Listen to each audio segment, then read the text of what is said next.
On my 71st birthday, my son handed me a plastic grocery bag with 2 sweaters and a folded paper inside. I thought it might be a gift, maybe one of the old photographs I'd asked for, or a note from the grandkids. But when I opened it, it was a list of local retirement homes, printed from the internet. He said nothing, just tapped the paper and told me, in a voice he uses when speaking to his own children, "This one has a good meal plan." I smiled, not because I found it funny, but because when pain becomes a tightrope, you learn to walk it with grace. Elaine Mathers, 71, and that was the moment I knew my place in the family had quietly, definitively ended. Subscribe, and tell me in the comments where you're watching from. Thanks. I'd lived in that house for 26 years, long after my husband died, long after the kids had moved out and moved on. I'd painted the walls, myself, in the spring of '98, while my youngest still had braces. I'd replaced the broken steps, paid the taxes. I cared for the garden, so it would feel like home when they visited, even when home began to mean something different to them. It started slow. After Mark lost his job, he moved back in with me just for a few months. Then it was 6 years.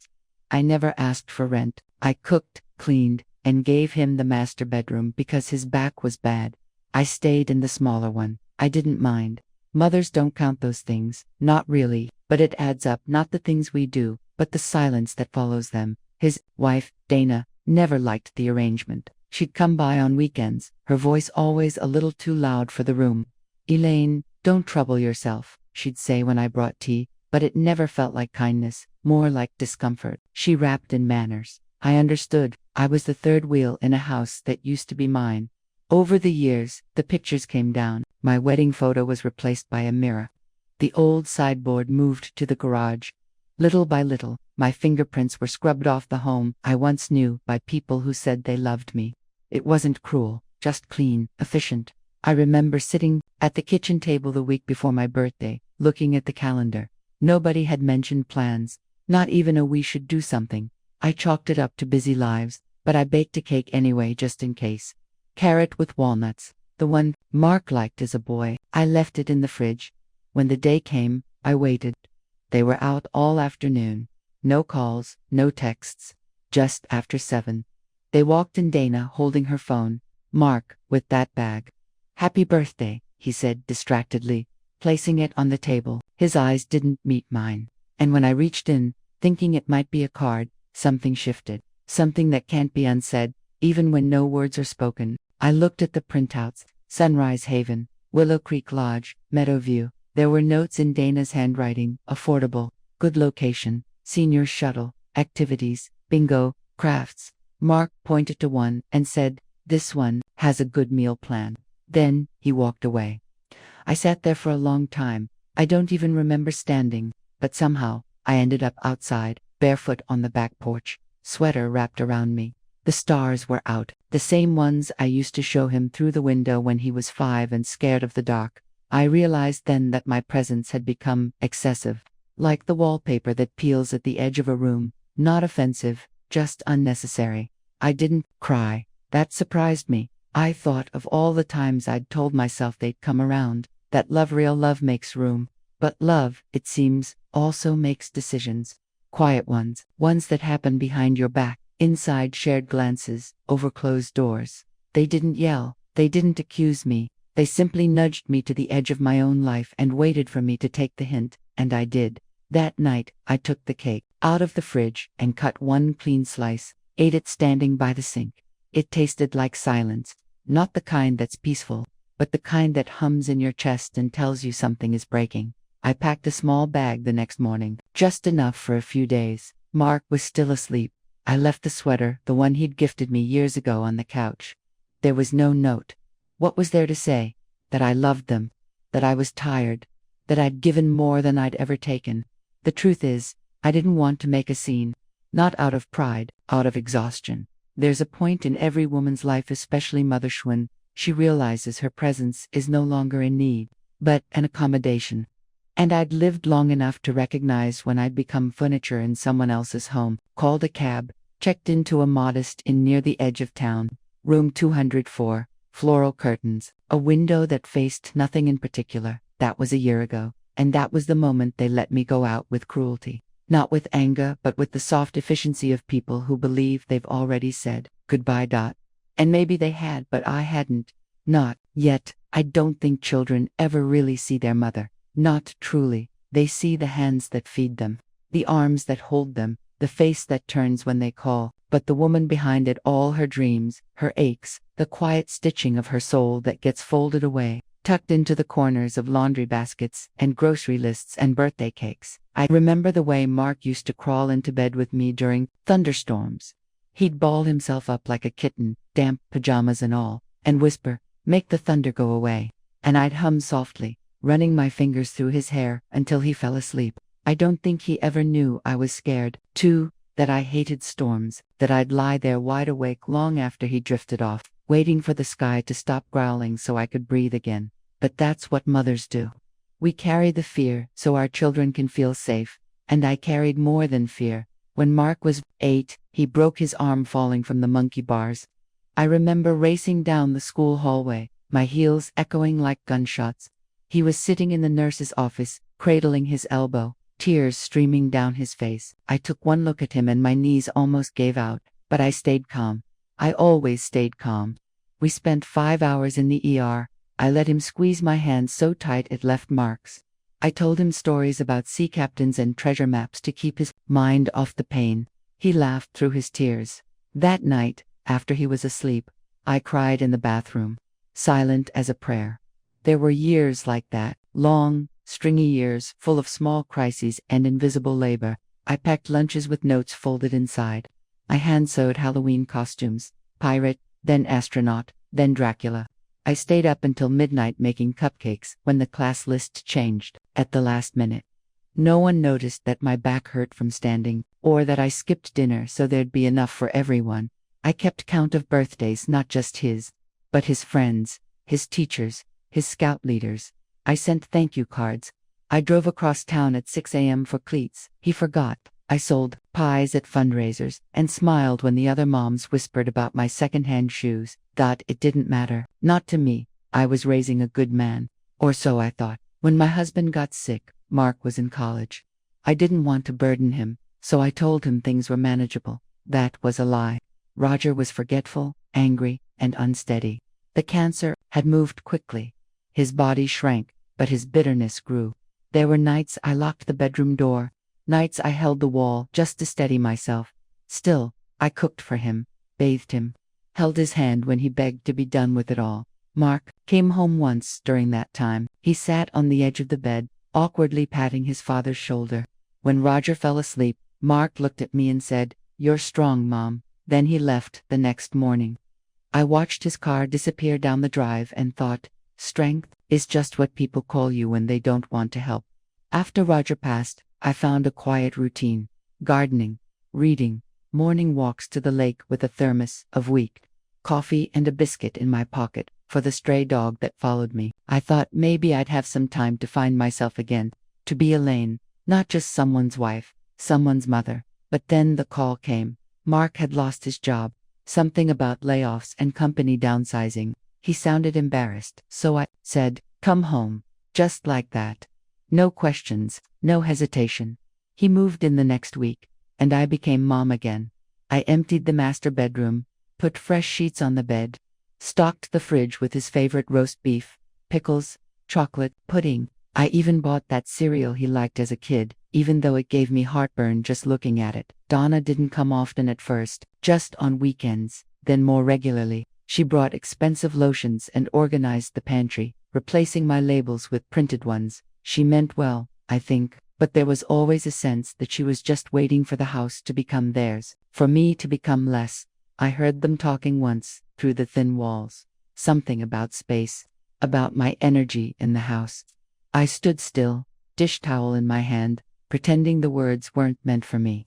But I felt them, like cold water seeping through the seams of my life. Still, I cooked, cleaned, smiled. I offered to help with the kids, babysit, but Dana didn't like that. She said the kids were too sensitive for someone set in her ways. That one stung. I'd raised Mark, hadn't I?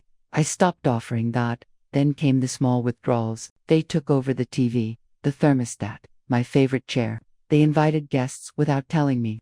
painted the hallway without asking, replaced my tea tins with imported coffee pods. It was like being erased in real time, but still I folded there. Laundry, water, the garden, paid the utility bills when they were short, quietly, no thanks needed. I once gave Mark the last of my savings when he said he needed help with the mortgage. I didn't ask for details. Mothers don't. We just give and believe that love will carry the record of it. I told myself, they're just overwhelmed. Things will settle. They didn't. Instead, I became a fixture in the background, present but unseen, helpful but never invited, like an appliance necessary but unlovable. The bag of sweaters on my birthday was just the final line in a long story of being needed, then tolerated, then moved aside. But the things I did for them, they weren't out of obligation. They were offerings from the deepest, oldest part of me. The part that remembered the weight of Mark's newborn body on my chest, the way his tiny hand once closed around my finger like it was the only anchor in his world. I gave him my world, piece by piece, quietly, fully. And now, with that same quiet, I had to learn how to take some of it back. The hardest part wasn't leaving, it was the staying that chipped away at me one slow, quiet crack at a time. I think when people imagine abandonment, they picture shouting, doors slammed, ugly words. But the truth is, most erasures don't come with noise. They come dressed as everyday life. Sighs, shrugs, missed looks. It's not that they stop loving you all at once. It's that they forget to see you, little by little, until you're just the outline of someone they used to need. I remember the day I realized I had stopped being part of their dinner conversations. They'd sit at the table, Mark and Dana, sometimes the kids, and talk about plans, news, shows they were watching. I'd cook, clear the dishes, even refill their drinks. But they wouldn't ask me to sit, not rudely, just not at all. So I stood, every evening, on tired feet, nodding silently, as if I belonged there, in the margins. It didn't happen overnight. The slow hurt never does. It's a paper cut that deepens over years. The first time Dana corrected the way I folded towels, I smiled. She liked them rolled. Fine. I adapted. Then, it was the way I seasoned food too salty for the kids. I adjusted. Then the way I stacked the dishwasher. Water doesn't reach that side. I stopped offering to help. Soon enough, my routines shrank to a corner of the house. I stopped watching TV in the living room because I'd come in and find the volume turned down, the cushions already claimed, a show paused mid-episode I hadn't seen. I took my tea in the sunroom, alone. Even the cat, an old stray I'd taken in years ago, had started sleeping in their bedroom, as if she knew which way the wind had shifted. Tick. The phone stopped ringing for me. My niece used to call every other Sunday, then once a month, then not at all. I'd get birthday cards with no notes inside, just a name, a stamp, and silence. My world began to feel like one of those snow globes you shake for joy. Only no one was shaking it anymore. Just stillness, plastic smiles behind glass. There was a day I walked to the store, nothing far, just the corner Smart, and when I came back, they had locked the side door. My key didn't work in the new deadbolt. I stood there, groceries in hand, for over 15 minutes before Dana came down and said, "Oh, we changed the locks. Did Mark not tell you?" He hadn't. She smiled, vaguely apologetic, but didn't hand me a key. Instead, she let me in and went back upstairs. I stood in the entryway, holding a bag of peaches, wondering how many other doors had quietly closed behind me, without me knowing. It's strange how the absence of anger can still leave bruises there. Were the birthday dinners I was no longer invited to, the family outings I heard about through photos online, Christmas when I wrapped gifts for the kids only to find them unopened weeks later, replaced by flashier toys from Santa. My name was never mentioned. I began to lose track of what day it was. When you are no longer involved in the rhythm of a household, time softens, slips. You drift from room to room. Not unwanted exactly, just unneeded. That's worse, I think. When they don't push you away, they just live as if you're air. Quiet, invisible, always there. I kept track of the small things, the way Mark stopped calling me Mom. He'd just say, "Hey," or sometimes nothing at all. The way Dana referred to the house as our place, even though it was my name on the deed. The way they decorated for the kids' birthdays, but never mine. I bought myself a slice of cake from the grocery store that year, lit a single candle, didn't even sing. You don't realize how many parts of your life are tied to being seen until you start to vanish. One morning, I went to pour cereal and found my brand replaced with something organic and unsweetened. No one had asked. They just assumed, like my preferences were optional now. I looked at the box for a long time. Then I put it back. I wasn't hungry anymore. It was around that time I started keeping my things in a small suitcase in the closet. Just a few essentials. It made it easier somehow, knowing I could leave if I needed to. I never planned to. But the act of packing was like a whisper to myself. You still exist. There was a final straw, though I didn't realize it at the time. Mark had invited some friends over, work acquaintances. I came downstairs to tidy before they arrived, and Dana stopped me at the bottom step. She smiled and said, "Oh, maybe just stay upstairs today. It's a small group, and they won't know who you are." They won't know who you are. I nodded, but inside, something folded shut. That night, I couldn't sleep. I kept hearing that phrase over and over. Not angry, not cruel, just factual. They won't know who you are. And maybe they didn't. Maybe Mark no longer saw the woman who once held his trembling shoulders through night terrors, the woman who paid his tuition with the second job, the woman who cleaned up his father's vomit during chemo and still made dinner, the woman who kissed his forehead every day until he stopped letting her. Maybe I had become an extra, the blurry figure in the back of family photos, the soft voice in another room. It took 100 quiet hurts to bring me to the edge. No single betrayal. Just the steady drip of being uninvited, unheard, unremembered. I'd sit in the garden some mornings and count the blossoms. That was how I measured time, by what bloomed and what withered. The marigolds came early. The roses hung on till September. The lavender faded quietly, like me. I stopped talking much, stopped offering, stopped reaching. I became careful with my footsteps, my presence, even my breath. I didn't want to be in the way. Or worse, to be noticed only in irritation. That's when I knew. Not all exits need a slammed door. Some are walked, slowly, on tiptoes through corridors of quiet grief.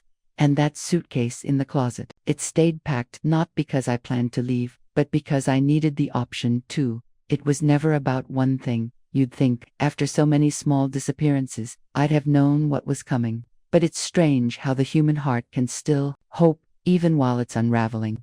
I suppose we don't want to believe the people we've built our lives around would trade our presence for convenience. And yet, that's exactly what happened. It started with a letter, not to me. It was addressed to current resident. I nearly tossed it in the bin with the pizza coupons and store flyers. But the corner of the envelope had my mortgage company's logo. The one I'd been paying into since 1983. Out of habit more than concern, I slid it open and stood by the kitchen sink, squinting through the usual legal language. Confirmation of refinance. I read it again, then again. I wasn't refinancing anything. I hadn't signed a thing. At first, I thought it was a mistake, a clerical error, a misfiled document. The letter said the process had been initiated 3 weeks prior, that new terms had been agreed upon, that the property's ownership had been updated. Ownership. The ownership. The word sat heavy in my chest, like a cough that wouldn't come loose. I tucked the letter in my apron pocket and waited. I didn't say anything that night. Just listened, quietly. Over dinner, Mark was in a good mood. Dana laughed loudly, holding her wine glass like someone who believed the house belonged to her. I watched their faces, their comfort, the ease of them. It made sense. I waited until the kids were in bed before I asked, "Did you refinance the house?" Mark paused, just for a second, a flash of surprise. Then came the familiar rhythm explanation, dressed as reassurance. "It's just paperwork. Nothing changes. You're still here." It was easier this way, for taxes, for approvals, easier. That word again. I asked who signed it. He didn't answer, so I asked again, quieter this time, "Did you forge my signature?" He didn't deny it, just rubbed his temples, as if I were an inconvenience. Said something about how it wasn't like that. That we were family, that I'd always have a place here, but it wasn't mine anymore. Not legally, not financially, not in name, or brick, or deed. Somewhere, on some digital form, I had been replaced. My title is stripped. My rights were signed away without my knowledge, and not by strangers. By my son, the boy I once carried through an ice storm to a doctor's office when he had a fever of 103. The boy I had loved past every curfew and failure. The boy who now sat across from me, grown and confident, believing that what he'd done was justified because it had made things easier. I didn't raise my voice. I didn't accuse. I just sat back in my chair, my fingers cold despite the warmth in the room. Something inside me went quiet. Not broken. Not yet. Just stilled, like a lake freezing over. Over the next few days, I said nothing. But I began to notice everything. The way Dana had started referring to the guest room as Elaine's space. How the home office had new furniture desks I hadn't seen before. Mail trays I didn't recognize. The kids had new schedules on the fridge, color-coded. No mention of me. I took walks. Long ones, past the park, around the library, down the old trail where I used to push Mark in a stroller. I let the wind numb my cheeks. I listened to birds. I watched dogs chase sticks and thought about dignity. It's a strange thing. Dignity. It doesn't shout. It whispers. It says, you don't have to stay where you're not respected. One morning, I called the bank. I didn't know what I was looking for exactly. But the woman on the phone was polite, even cheerful. She confirmed everything. The refinancing had been processed. The deed had been transferred. My name was no longer on it. When she asked if I had further questions, I thanked her, hung up, and sat in silence. That night, I opened the suitcase I'd kept hidden. I added a few more things. My winter coat, the old photo album, my address, book I left the pearls. I wasn't planning on dressing up for anyone anymore. I didn't confront them. Not really. They noticed I was quiet, but I had been quiet for so long that it didn't seem odd. Mark asked once if I was feeling okay. I said I was tired. That was true. I wasn't sleeping much. I kept hearing my mother's voice, soft, strong voice. She died in 2004, but I still remembered how she used to say, "Don't let anyone move you like a chair, just because it suits them." I hadn't understood that then. I did it now. On a Thursday, while they were out, I took my paperwork, and what little I had left, I made copies, called a lawyer someone at the library had recommended. I didn't have much, but I needed to understand what rights remained, if any. He was kind, worn in suit, listened more than he spoke. He looked over the documents, took off his glasses, and said softly, "You may have a case." I didn't want a case. I just wanted my name back, my place back. But some things, once handed away, don't return. That night, I sat on the edge of my bed, thinking about all the things I'd given, my signature, my silence, my trust, and how, in return, I had become something to be managed. Legal hurdle. An extra name on a line. They didn't see it as theft, but it was. Not just of a home, but of the belief that I mattered, that I was a person, not a placeholder. That the roof I paid for wasn't just temporary shelter until they could rebrand it in their image. That was the final line. Not disrespectful, not the exclusion, but the choice to erase me quietly, what I had built, and worse, to expect me to accept it. I didn't cry, I didn't scream, I just folded my nightgown into the suitcase and zipped it shut, not because I was leaving that night, but because I was done waiting for someone to notice I was already gone. After the lawyer said I might have a case, I didn't go back home feeling powerful. I went back feeling small. Not because I doubted what had been done to me, but because I suddenly saw the weight of all I had allowed. The years of soft yeses. The shrugging away of disrespect. The kindness stretched so thin it became invisible. I sat in my room that evening and looked around. The wallpaper was still the same pale green I had chosen after Roger died, calming, like sea glass. But now, it felt like a backdrop to someone else's story. The dresser had Dana's perfumes lined up in front of the mirror. A candle that wasn't mine sat on the windowsill. I couldn't smell the lavender soap I used to keep in the drawer anymore. Even my scent had been replaced, so I began to take things back, in the only way I knew how.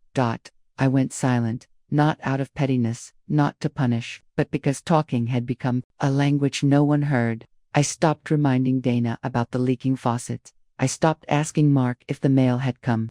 I didn't comment on the dinner she overcooked or the plants they forgot to water. I simply began to fold myself inward, like a letter that no one intended to open. The suitcase stayed under my bed, zipped and waiting, and I stayed to just quieter. I woke up early, before anyone else. I walked the same loop around the neighborhood. I started bringing a notebook, not to write feelings. I was done explaining myself to empty spaces. I wrote numbers, account balances, questions, to-do lists, names of senior housing facilities I'd once thought I'd never need. I had a pension. Modest, but enough. I had Social Security. I had a good credit score. I had no debts, except, apparently, to myself. One afternoon, while Dana was at a class and Mark was working upstairs, I called the county clerk's office. I asked them how to request a certified copy of the new deed. I didn't flinch when they said my name wasn't listed. I just thanked them, hung up, and stared at my hands. My hands, veined, soft, a little dry from dish soap, hands that had held every version of Mark from newborn to grown men. These hands had changed diapers, cleaned scrapes, packed sandwiches, buttoned tiny shirts, and now they were typing passwords, printing documents, signing consultation forms. Started gathering. Quietly. I pulled old tax records from the filing cabinet I was supposed to have donated. I scanned them at the library. I visited the credit union where Roger and I had our first joint account. They still recognized my name. I asked to set up a new checking account just for me. The teller was young, polite. She asked if I'd like checks. I said yes. I wanted my name on something again. The silence became my shelter. In it, I could think. In it, I could plan. I stopped seeking eye contact at dinner. I no longer filled in the blanks of their conversations. When Dana asked if I wanted to join her book club, I smiled and said I had other plans. I didn't, but it felt good to say it. Mark noticed, I think. He started knocking before coming into my room. He asked if I was doing okay. I told him I was fine. He never pressed. That's the thing about silence. It reveals who wants to understand you and who's just waiting for you to return to usefulness. Dana wasn't subtle. She made remarks about how everyone needs to contribute and space is tight. I let her speak. I didn't flinch. I had made enough noise in the past to know it never changed anything but my silence. That was new. That unsettled them. Changed my legal mailing address to the P.O. box I opened at the post office on 3rd Street. I started receiving my own bank statements, my own Medicare notices. I stopped letting them intercept my life. I wasn't angry. I wasn't even sad. I was building something, even if it was just a quiet, private scaffold of autonomy. One night, the little girl, Mark's youngest, wandered into my room with her stuffed bunny. She crawled into my lap and asked if I could tell her a story. I brushed her hair from her forehead and told her about a bird who lived in a tree too small for its wings. How it stayed because the leaves were familiar. How it forgot it could fly. When she fell asleep, I held her just a minute longer, breathing in that sweet scent of sleep and childhood. Then I carried her back to her room. I tucked her in gently. That night, I cried. For the first time in months, not because of the loss, but because I knew I wouldn't be there to tell her the ending of the story. The next morning, I slipped back into the silence. And I kept building. I made an appointment with the housing advisor at the community center. I met with a legal aid assistant who helped me file an affidavit contesting the signature on the refinancing documents. I started keeping receipts. I ordered a copy of my old will. I began drafting a new one. Everything had a place now. Everything was intentional. Even the small things like buying my own toothpaste, my own box of cereal, my own bottle of shampoo felt like declarations. I existed. I made choices. I had preferences. And I would not be a ghost in a house that once belonged to me. I stopped doing their laundry. I cooked for myself. I cleaned only what I used. I didn't explain. I didn't justify. Silence gave me my footing back. And in that silence, I heard myself again. Not the mother. Not the caretaker. Not the ghost, Elaine. Me. There was a day, weeks later, when Dana asked if I was planning to attend the kids' school event. I said I had other arrangements. She looked at me for a moment, puzzled, perhaps irritated, but she didn't press stop because when you stop being predictable, people stop assuming they own you. I wasn't leaving yet, but I was no longer staying, not in the way they wanted, not as the woman they could push into corners and call it gratitude, had gone silent. And in that stillness, I found a power no one could sign away. After enough silence, you begin to hear things you'd once trained yourself to ignore.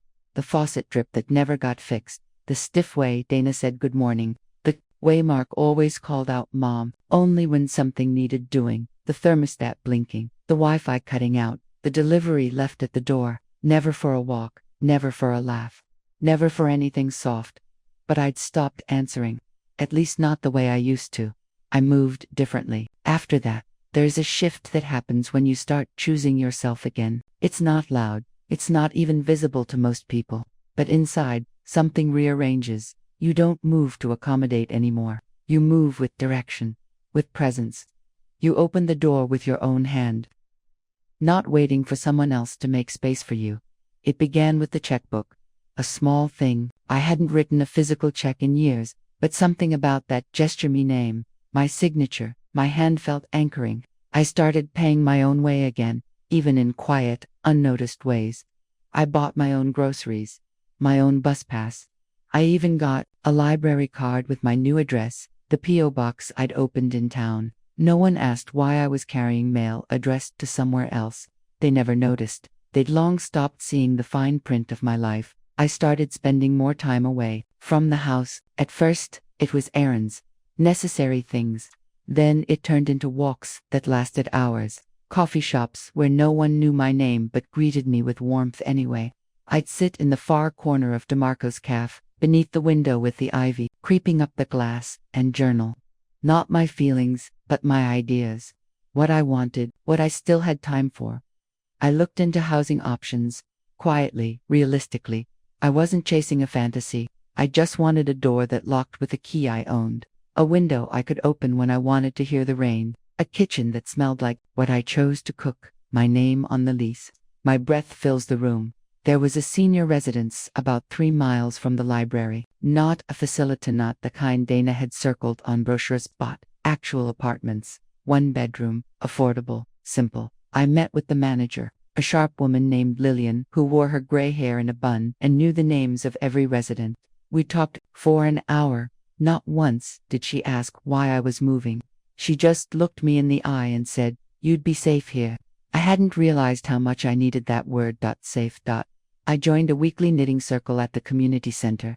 I hadn't held needles since before Roger got sick, but muscle memory is a funny thing. The yarn felt strange in my hands at first, soft, forgiving, done. Then it became something steady. I made scarves, a hat, nothing fancy, just something to shape with my own 2 hands. In those rooms, the ones outside my son's house, felt less invisible. People asked my name. They remembered it. They saved me a seat. I applied for a housing voucher. It took time, paperwork, meetings, but I followed through. Each form I filled was a stitch in a new kind of fabricone, where I wasn't beholden to anyone's mercy. I didn't tell Mark or Dana, not out of secrecy, but because I had learned that my life didn't require their permission. The woman they believed me to, the passive, dependent, perpetually grateful note, longer lived in that house. Or if she did, she was preparing her exit quietly, respectfully, like someone folding linens before a final goodbye. They began to notice. Dana asked why the laundry hadn't been done. I said, gently, that I'd been busy. Mark asked if I'd made dinner. I told him I had eaten earlier. There was no anger in my voice, just distance, the kind that speaks louder than raised tones, the kind that says, "I'm not yours to command." He looked at me then, really looked at me. I saw something flicker in his face. Recognition, maybe, or the first edge of fear. Not that I was leaving, but that I was no longer waiting to be noticed. I stopped attending the family dinners, not as an act of rebellion, but because they had long since become rituals I wasn't part of. I made soup, ate by the window. Sometimes I took my food on the porch, listening to the breeze whistle through the trees like it remembered me. One morning, I found an envelope on my dresser. My name is written in Dana's sharp, careful handwriting. Inside was a list of shared household expectations, chores, financial contributions, quiet hours. I read it once. I folded it neatly, placed it back in her mailbox. I didn't argue. I didn't plead. Instead, I called Lillian. A unit had opened. I visited that afternoon. Apartment 3B, 2nd floor. A view of the little park. A closet just big enough for what I needed. A stove with 1 burner that stuck a little, but it worked. I ran my hand across the windowsill. Painted white, faint scratches from someone else's life. I didn't mind. Lillian handed me the keys. I held them in my palm, like a prayer. Not to be said out loud, just to be kept.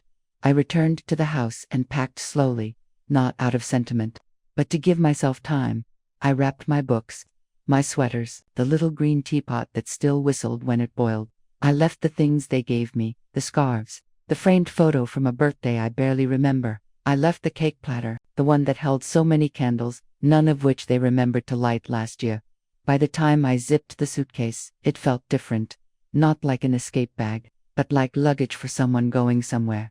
When I walked down the stairs, suitcase in hand, Mark looked up from his phone. "Where are you going?" It was the first time he had asked me a question that wasn't task-related in months. I paused. "Somewhere I can hear myself think," I said. And that was it. No scene, no tears, no goodbyes, just a woman stepping into her own life again. I moved differently after that, and I kept moving. The silence after I left wasn't sudden. It didn't come with ringing phones or frantic knocks on my new door. It was slower than that. Like a room cooling after the fire's gone out.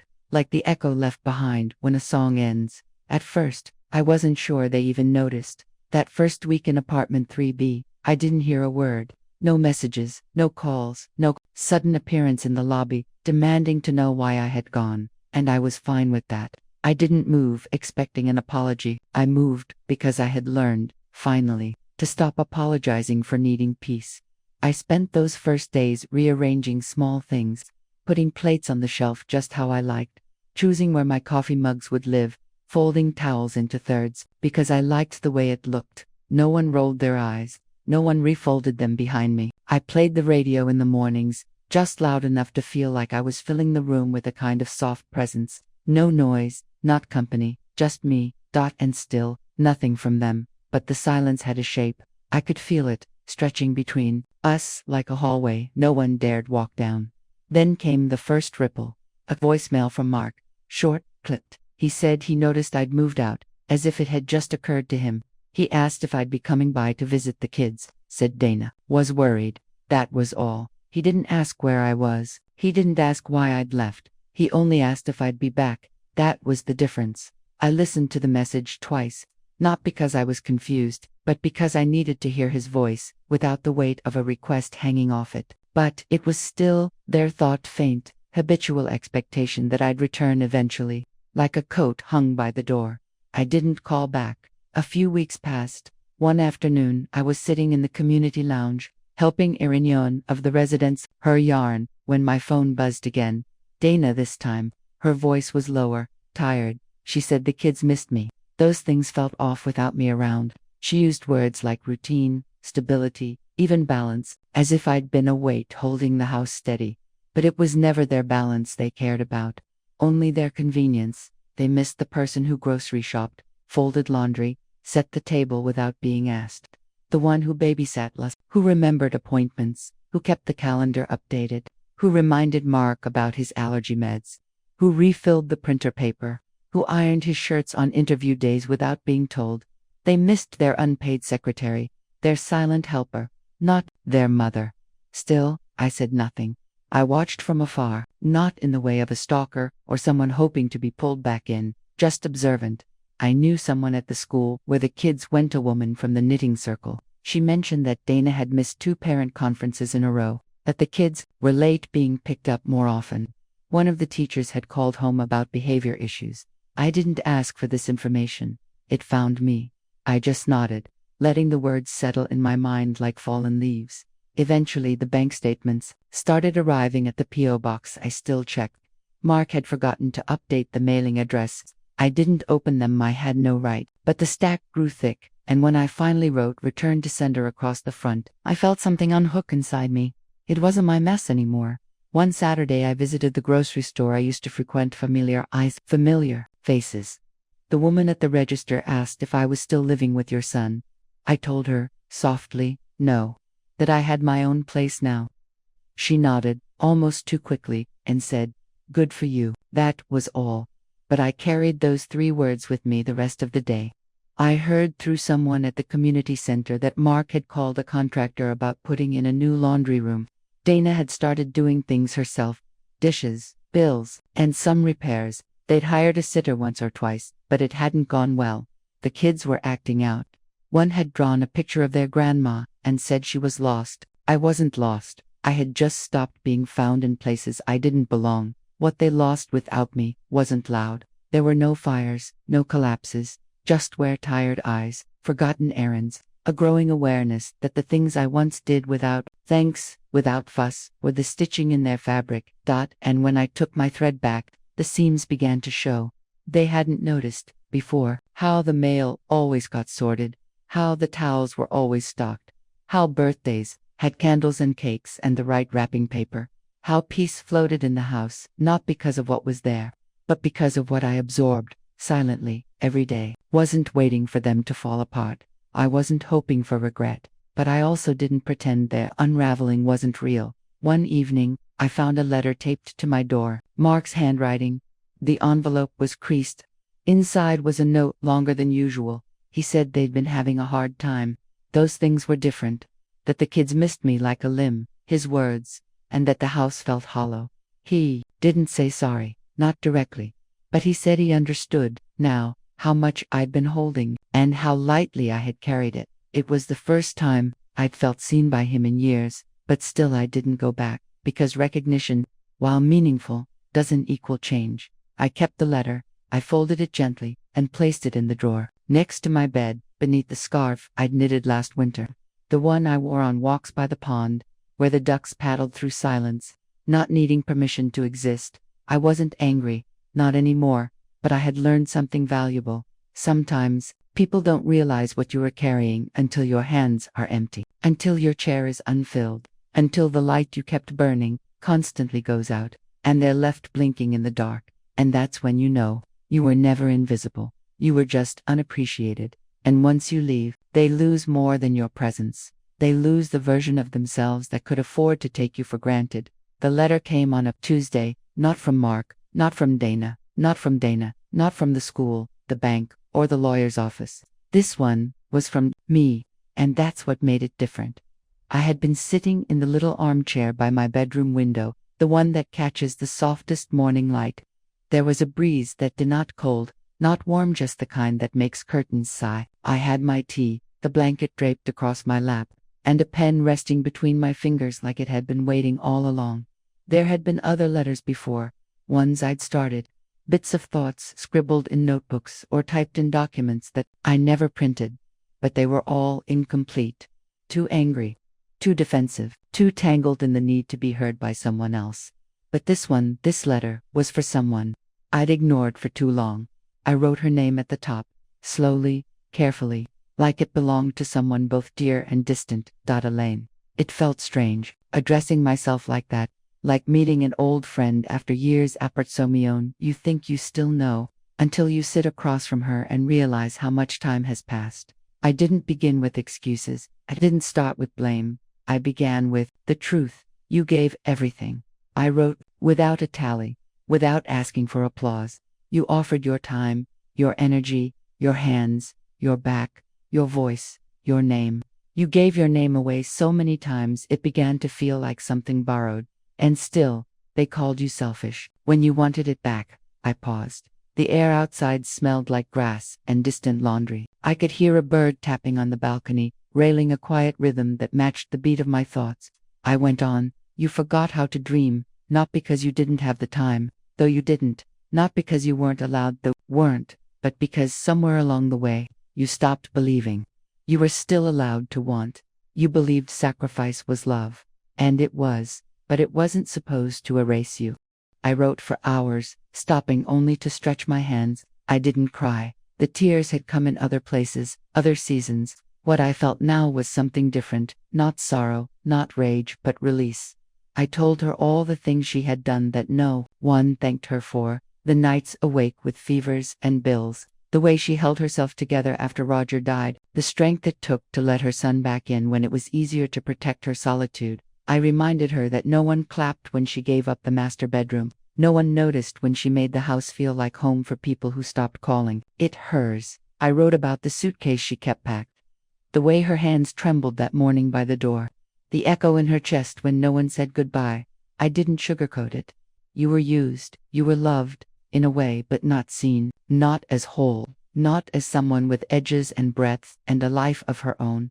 And still, you stayed kind. That's what breaks me, I wrote, that even in the end, you didn't let them harden you, you left soft. That kind of strength is rare. I folded the letter in thirds, placed it in an envelope, wrote my name on the front again. Then I set it in the drawer beside the one Mark had left his scrawled note about missing balance and the house feeling hollow. Side by side. They looked like chapters, one written from assumption, the other from truth. That night, I lit a candle, not for ritual, not for drama, just to mark the moment. I sat with my feet up, the letter beside me, the window open to let in the night air. I thought about forgiveness, not the kind that demands anything in return, not the kind that expects acknowledgement or changed behavior, but the quiet kind is the one that frees you from the need to prove anything. I forgave the version of me who stayed too long. I forgave the woman who thought being useful was the only way to be loved. I forgave the mother who didn't ask questions when her name disappeared from a deed. And in that forgiveness, I found a softness I thought I had lost. That's the thing about letters. When you write to someone you love, you hold them in the gentlest light. And for the first time in decades, I held myself that way. The next morning, I woke up with a steadiness I hadn't felt in years. I brewed my tea and drank it on the balcony. I watched the world wake up. The children walked to school in little backpacks. The neighbor's dog barked at pigeons. Life, unbothered, unfolding. I didn't need to be in someone else's story to feel full. That letter changed me. Not because it answered anything, but because it asked the only question that mattered. What if your life still belongs to you? It does. It always did. I just needed to remember. So I did. Not with fanfare. Not with speeches. But with one folded letter, signed in a hand I thought the world had forgotten mine. My life is quiet now. Not in the sad way people sometimes fear. Not empty. Not lonely. Not dull. Just quiet in the way a field settles after harvest. Quiet in the way a room holds the last light before dusk. It's a quiet I earned, and one I carry like a shawl, not wrapped too tight, not too loose.